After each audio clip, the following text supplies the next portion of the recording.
दोस्त हाथी और चूहा। एक दिन की बात है, एक जंगल में एक बड़ा मेहरबान हाथी रहता था। वो बहुत ताकतवर होने के बावजूद बहुत नर्म दिल था। इसी जंगल में एक छोटा सा चूहा भी रहता था जो हर वक्त डरा हुआ और खौफजदा रहता था क्योंकि वो बाकी जानवरों से छोटा था। एक दिन चूहा अपनी बिल के करीब खेल रहा था कि अचानक इसके ऊपर एक भारी पत्थर गिर गया और वो बिल के अंदर फंस गया। चूहा जितना जोर लगाता वो पत्थर हटाने में नाकाम रहता।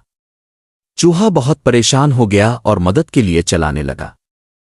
हाथी जो करीब ही घूम रहा था चूहे की आवाज़ सुनकर फौरन इसकी मदद के लिए आया।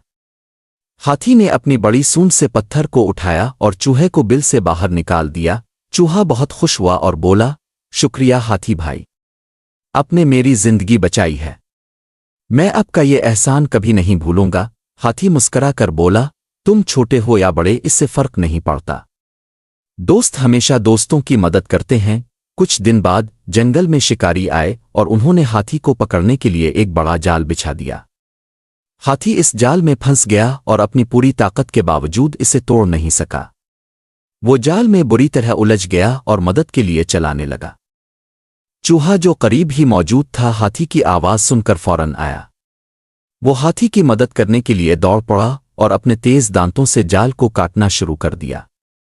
थोड़ी देर में चूहे ने जाल को काट कर हाथी को आज़ाद कर दिया। हाथी बहुत हैरान हुआ और बोला, तुम इतने छोटे हो लेकिन तुमने मुझे इस जाल से आज़ाद कर दिया। चूहा मुस्करा कर बोला, दोस्ती का कोई कद नहीं होता, चाहे दोस्त छोटा हो या बड़ा, असल बात मदद की होती है। सबक। इस कहानी से हमें यह सबक मिलता है कि दोस्ती में साइज और ताकत की कोई अहमियत नहीं होती, बल्कि हकीकी दोस्ती वो है जिसमें एक दूसरे की मदद की जाए, चाहे हालात कुछ भी हों।